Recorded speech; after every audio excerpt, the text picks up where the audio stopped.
নমস্কার। আশা করি হোলি দোল কাটিয়ে আপনারা সবাই খুব ভালো আছেন।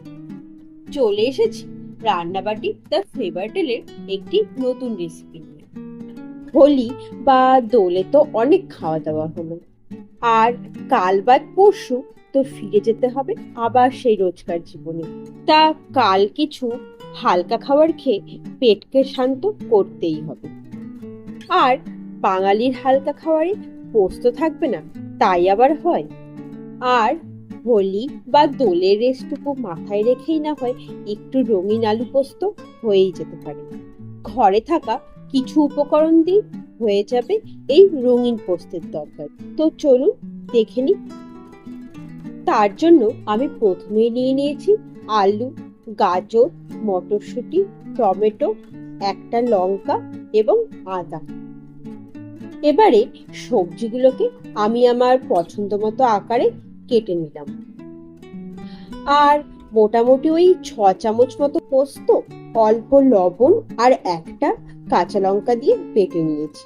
তবে কাঁচা লঙ্কাটি লাল হয়ে গিয়েছিল, তাই জন্য পোস্ত বাটার রংটিও লাল হয়ে গিয়েছে।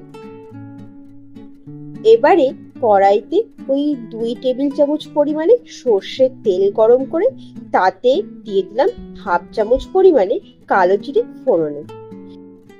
এরপর কালো জিরেটি একটু ভাজা হলে তাতে দিয়ে দিলাম ওই কেটে রাখা লঙ্কাটি। এবারে লঙ্কাটি একটু ভাজা হওয়া অবধি অপেক্ষা করব। তারপরে দিয়ে দেব কেটে রাখা আলুগুলো।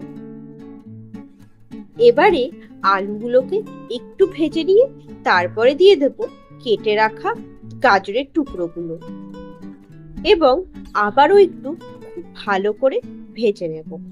এরপরে দিয়ে দেব টুকরো করে রাখা টমেটো এবং গ্রেট করে রাখা আদাগুলো এবং আবারও একটু ভালো করে সবকিছুকে মিশিয়ে দেব।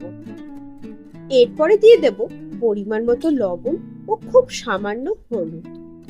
যারা পোস্তের তরকারিতে হলুদ পছন্দ করেন না তারা হলুদকে স্কিপ অবশ্যই করবে, তবে আমার খুব অল্প ভালোই লাগে। আর হ্যাঁ, লবণের ক্ষেত্রে একটি কথা কিন্তু মনে রাখবেন, পোস্ত বাটার সময়ও কিন্তু আমি অল্প লবণ দিয়েছিলাম, তাই লবণটিও কিন্তু এক্ষেত্রে একটু বুঝে শুনে দেব।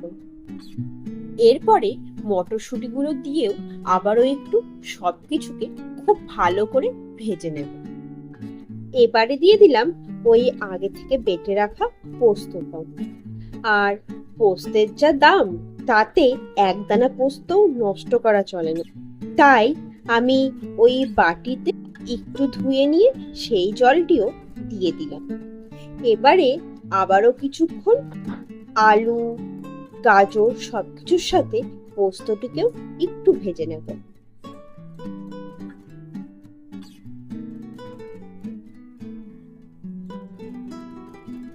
এবারে পোস্তটিও একটু ভালো করে ভাজা হয়ে গেলে তাতে দিয়ে দেব পরিমাণ মতো গরম জল, যাতে আলুগুলো আর গাজরগুলো একটু ভালোভাবে সেদ্ধ হয়ে যায়। আর মোটামুটি 20 থেকে 25 মিনিটের জন্য ঢাকা দিয়ে রেখে দেব। এবারে মোটামুটি 25 মিনিট পরে ঢাকা তুলে দেখে নেব আলু এবং গাজর ভালো মতো সেদ্ধ হয়েছে কিনা। আর ভালো মতো সেদ্ধ হয়ে গেলে আপনারা আপনাদের পছন্দ মতন এটি রাখতে পারেন। অনেকে আবার পোস্তের তরকারি একটু ঝোল ঝোল পছন্দ করে, আবার আমি যেমন একটু শুকনো পছন্দ করি, তাই আমি এটিকে একটু শুকিয়ে নেব। আর হ্যাঁ, পুরো রান্নাটি আমি কিন্তু একদম লো ফ্লেমেই করছি।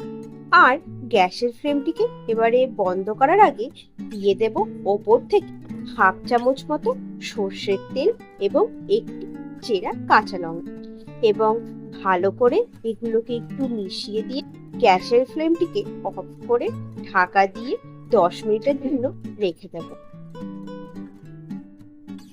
ব্যাস, এবারে 10 মিনিট পরে পরিবেশন করুন গরম গরম রঙিন আলু পোস্ত।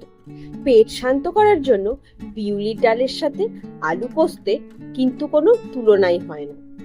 একবার কিন্তু অবশ্যই এইভাবে পোস্তের তরকারি করে দেখবেন। এবং জানাবেন কেমন লাগলো। ভালো লাগলে ভিডিওটি লাইক এবং শেয়ার অবশ্যই করুন। আর চ্যানেলটিকে সাবস্ক্রাইব করতে কিন্তু ভুলবেন না। আসছি আবার খুব তাড়াতাড়ি।